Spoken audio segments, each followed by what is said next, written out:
In this video, we will be featuring Telona Wilson, who is a hairstylist to the stars.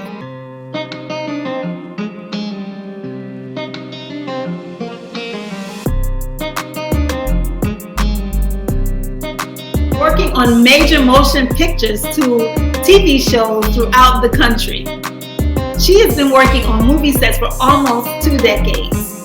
These video features help to educate you, inspire you, and it also helps to transform your life, your business, and your brand as a salon professional. If you are new to our channel, make sure that you like this video and also subscribe to our channel, and be sure that you hit the bell notification to get notified when we release new content every single week.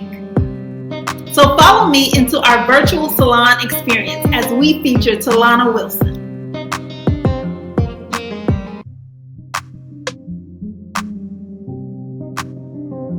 Tell us who you are, Miss Telona, and how long you actually been in the industry. Well, I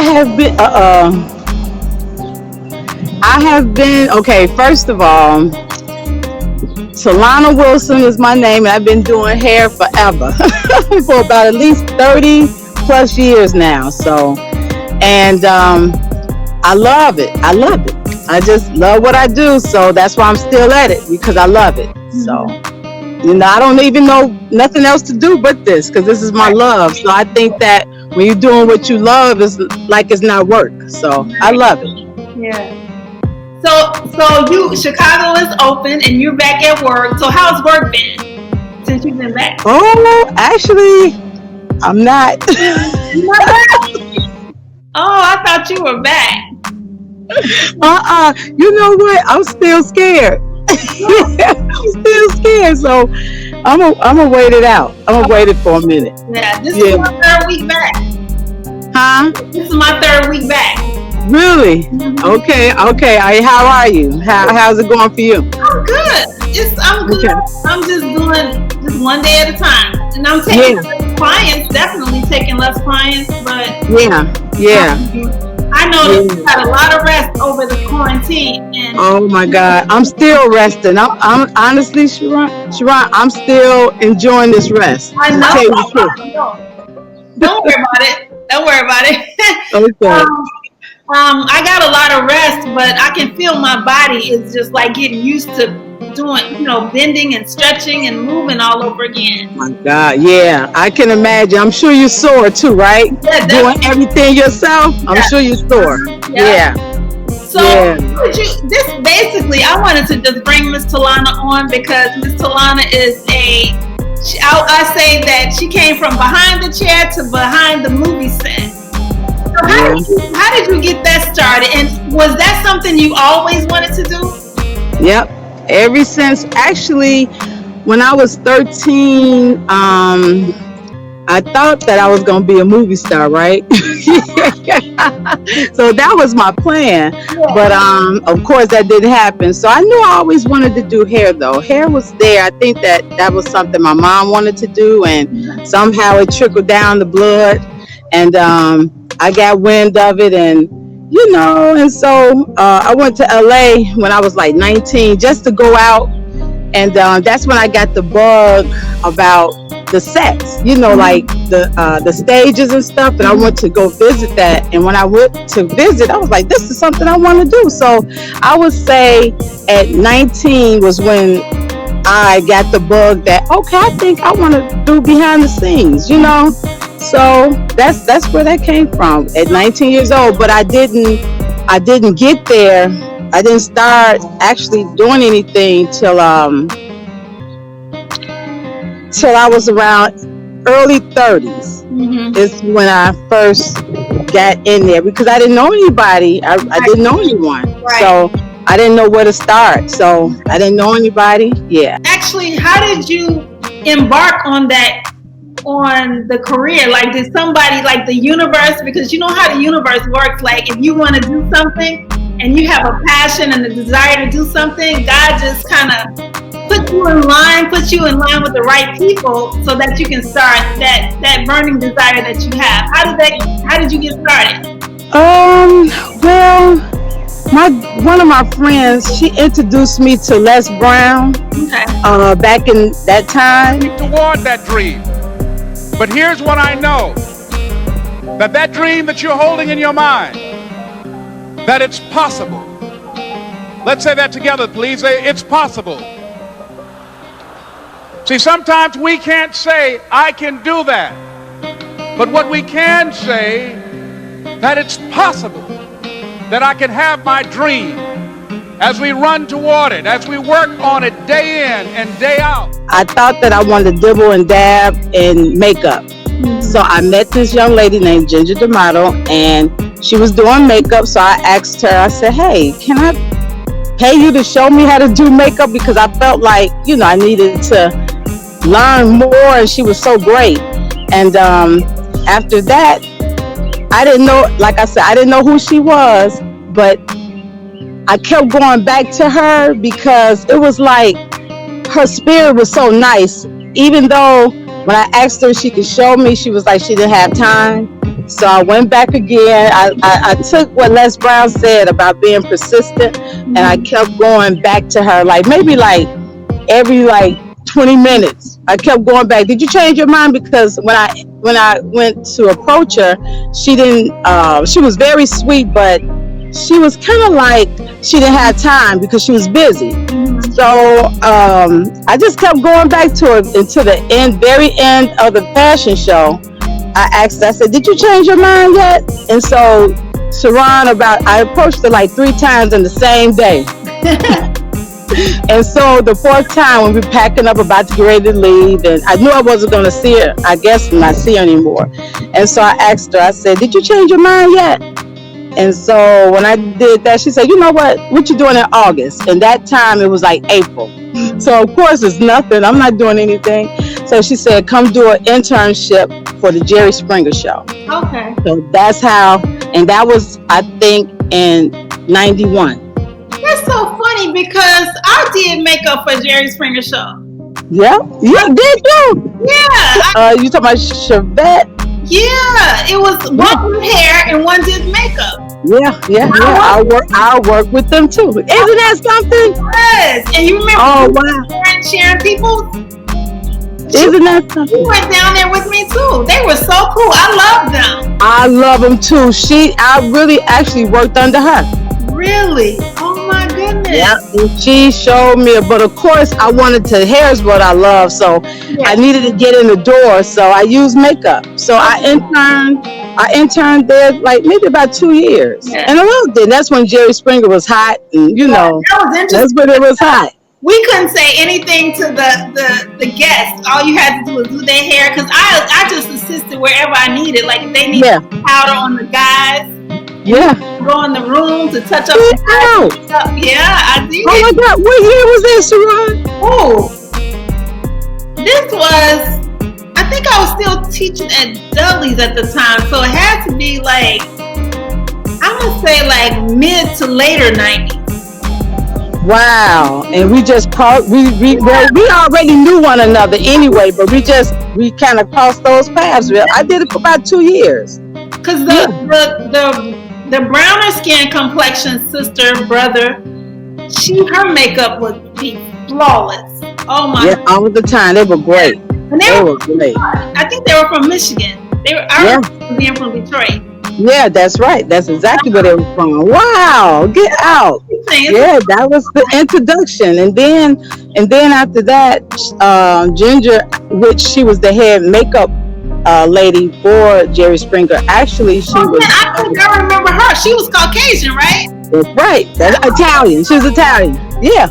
Okay. Yeah. So come to find out, she was also the head makeup artist for WGN. Okay. So that's how she was like, okay, I want you to go down and do an internship down there, just to see how they do on news. So I did that. So I did Jerry Springer Monday and Wednesday, and WGN Tuesday and Thursday. So early in the morning, before I go actually to the salon, I would go there. Yeah, early, right? 4 or 5 o'clock, right? Early in the morning. I remember those. I hate them times, but 2:30 in the morning, I had to be there 5. So I had to get up early, extra early, and get all the way. But it was great though. It was a great experience. I'm glad I did it. Yeah. I'm glad I put that work in. Yeah. So where did it go from there? Like, cause did you work on Barbershop? Didn't you work on? Yeah, I remember. Barbershop 2. Yeah. Was that your first one? My first movie. Yeah. Yeah. I remember.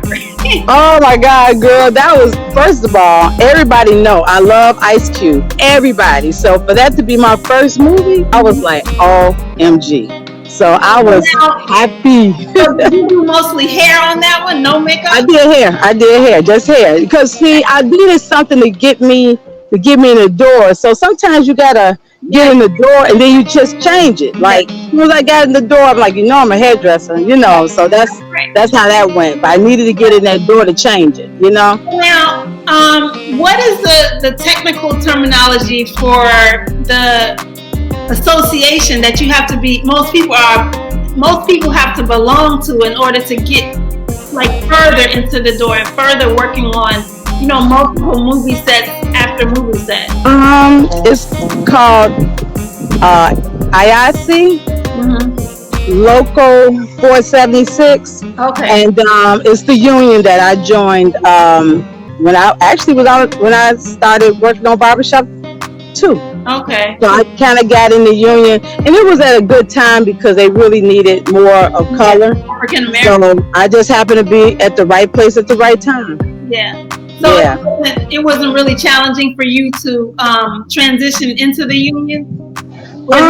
No, because I had a couple of people that actually I went to school with a friend of mine, high school, and he was already in the union. So he kind of, wrote a letter for me. So, and then of course you got to pay your dues, but that's how that happened. The only thing he told me, he said, Telona, make me look good.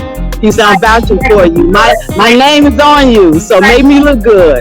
So I did that. I still continue to make him look good to this day because we still work together sometimes. Okay. So tell us some of the other movie sets you worked on. Oh my God. After that, let me see, Roll Bounce. I was so excited about that because my son loved, what's his name? Lil Bow Wow. So that was cool, But a lot of movies, I started off with movies first. Right, okay. And then all of a sudden, that's when episodic started coming to Chicago more. So I just, pretty much anything that came to Chicago, I pretty much worked on. But I was also still in the salon because somehow I still wanted to be there. So I would go and day play a couple of days, on a show, and then I come back to the salon. So I felt like I had the best of both worlds, right. Yeah. I know you worked on Empire, right? Yeah. Oh my God. Empire. Okay, I got to tell you this story. Back in, early 90s, went to LA to work on this, it was diversity. It was called Diversity Award Show. And I wanted to work with Terrence Howard. Okay. So back then, remember when The Secret came out about your vision board and putting whatever your dreams are, you just put it on that vision board. I remember putting Terrence Howard on that vision board. Really? And then when Empire came, of course I loved Taraji. Right. So I was like, oh my God, from Baby Boy, So I was like, oh my God, so the best in the world, right? And so when the pilot came, I got approached because the lady that I met, her name was Beverly Joe. I met her on Barbershop 2. Mm-hmm. And so I just kept in touch with her. You keep in touch with people, and when Empire came, she called me. So I pretty much knew I was going to work it. Like a shoe. Yeah. So she was the department head of makeup on Barbershop 2 and Empire. So that's how I got that start. So how many seasons did Empire run for? Let me see. I did 2 seasons. I think it was like 6 seasons, baby. Okay. Did you do any of the Chicago shows, like Chicago PD, Chicago Fire? Mm-hmm. Yeah, I worked on them. Mm-hmm. Is this feature amazing or what? Let me know down in the comments what you are getting the most from this feature. And also, if working on movie sets as a hairdresser has been something that you've always desired to do. So what were some of your pros and cons in working on behind the movie set? The only thing that I really still try to get used to today is getting up early in the morning. I don't like it. Yeah. But how is it working like in Chicago when you have the winters? It's cold. Oh my God. That's another thing. Working outside. Setup. Do you have like trailers, right? Yeah. But it's still like you have to be in and out. In and out, and sometimes outside in all that cold weather. So that, I hate that. But you layer up and you just get the right gear, and you don't never get used to it. You just know you got to do it. So you just, all your mindset, you got to do it. It's cold. So you just do it. And plus they got heaters out there sometimes, so you just do it. Yeah. So comparison with working in a salon behind the chair and then working on the movie set, what is the difference in the energy? Like working in a salon, is it more like kind of like low key compared to working behind the movies? Well, I work at a very fun salon, so it's always fun. You can let your hair down, so I like that. There, you got to be on your P's and Q's. Right. So Yeah. so I almost got two faces. Okay. If that makes sense. Okay. But we still have a good time, though. Depending on, it's the energy you bring. You know what I'm saying? So I work very well with people. You're a people person already. Yep. So I get in and fit in, Yeah. And plus, when you love what you do, it's easy because you're bringing you. It's just that I can't, turn up like I would at the salon. And then again, I take that back because on Empire we had a ball. I know y'all. Early, because that was a music show, So in the morning, early in the morning we get in the crank. Yeah. Early in the morning. So that was always fun, Yeah. It's like a fun show to be able to have an opportunity to work on.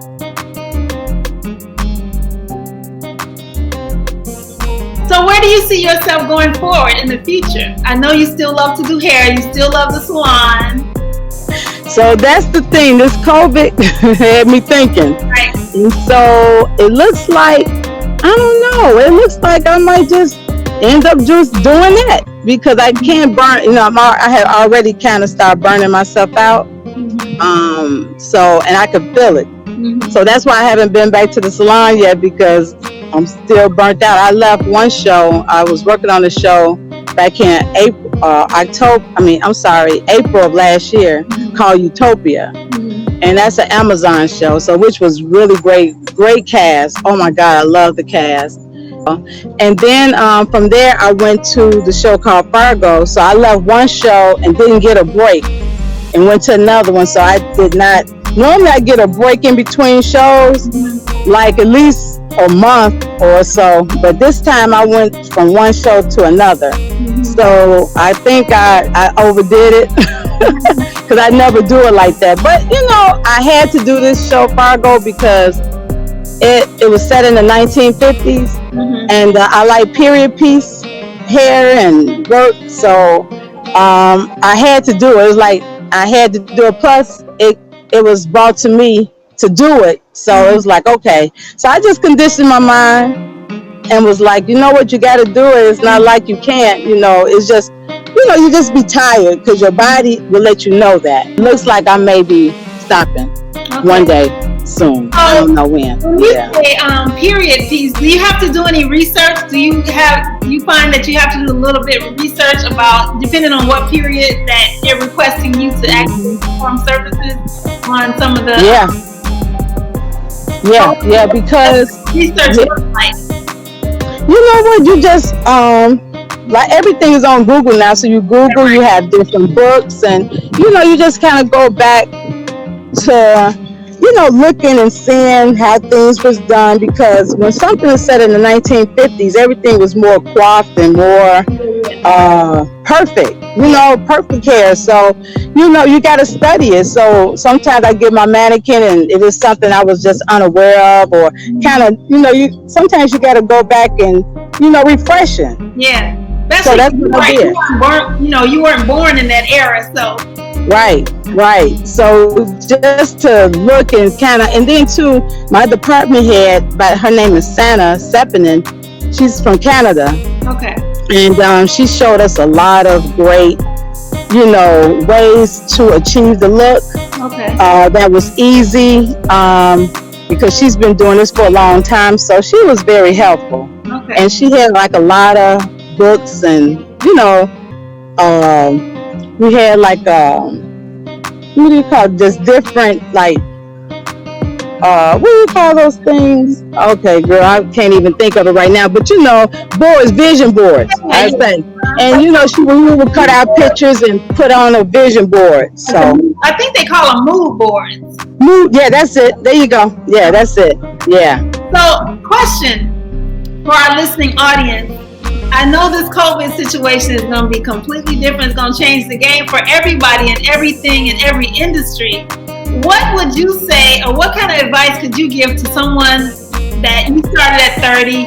If someone is like 30 or whatever age, what advice could you give them as to where to plant their foot and where to actually start this whole process that you went through? I know everybody's going to be different, but if you were just to give a little bit of advice, what would you say? I would say my thing was persistent. I didn't really take no. You know what I mean? Like, I felt like I felt like somebody was gonna believe in me. I'm gonna make you believe in me, and then I'm gonna show you.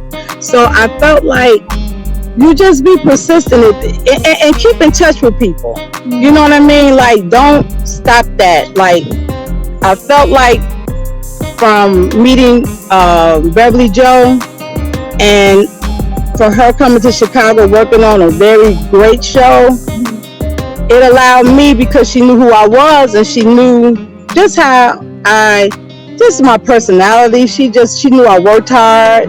She knew I was easy to get along with, because your attitude, I feel, is everything. That is. And not only that, she knew that I was a great hairdresser as well.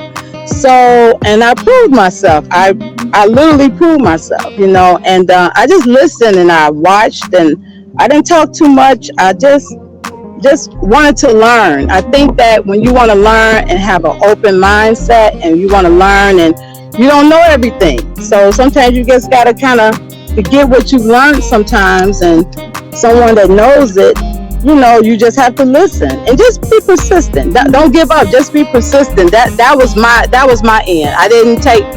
I kept going to Ginger D'Amato like, you change your mind yet? Now I can imagine the advice that you just gave, that you probably use that in every new job, right? Every new job that you go on. I do. Some people like, with this Fargo, someone approached me about it, and pretty much I knew I had that job as well. So that's another thing too. I think when you got a good name and people refer you, and I think that's it too. When a lot of my jobs are referrals. So sometimes I didn't have to do the leg work so much, because they were referrals. So I'm happy about that. So your guy told you earlier on in this interview, you said that your friend said, make sure you do right by me, right? So it sounds make him look good. He said, make me look good. So it sounds like you made him look good. Well, you know what? It's a different, you got to remember, it's a different set of rules. You know what I mean? So as a black girl, black woman entering this business, that's all you see is another nationality. You don't see too many black women, men. So I knew that it is going to be different for me. So, you have to, plant that seed and let people know that you're about business as well, and that you're just willing to be open and learn. And just go in there with a great attitude and know that you're supposed to be here too, Well, I saw something on the news today, and they mentioned about Hollywood and how a lot of changes are going to have to be made. Can you think of some of those changes that may have to be made, that may have to be made for black actresses and people that actually work on the set?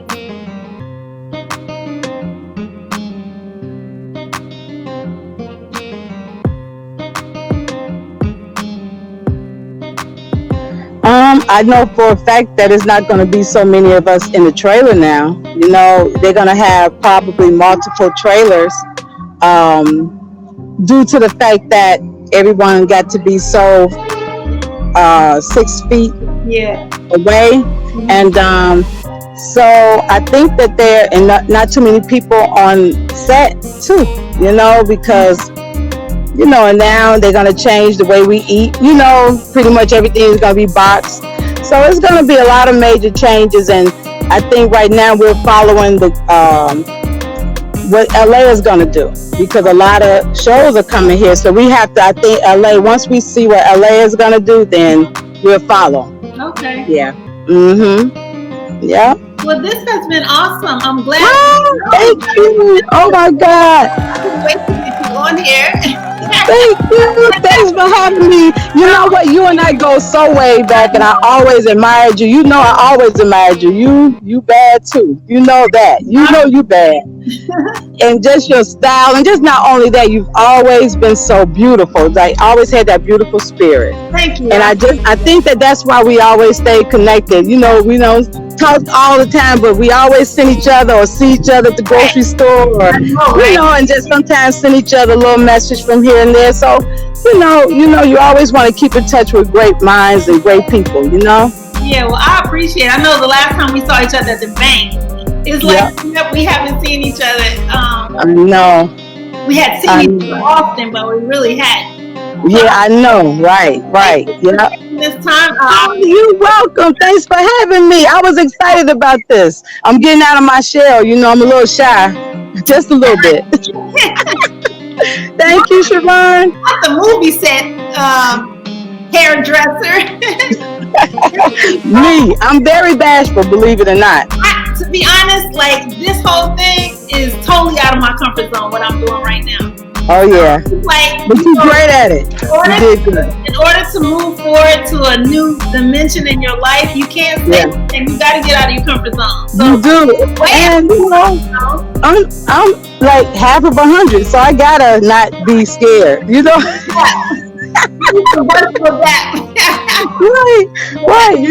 But we don't crack though. I'm still getting 40, so I'm gonna go with that. I change it around now.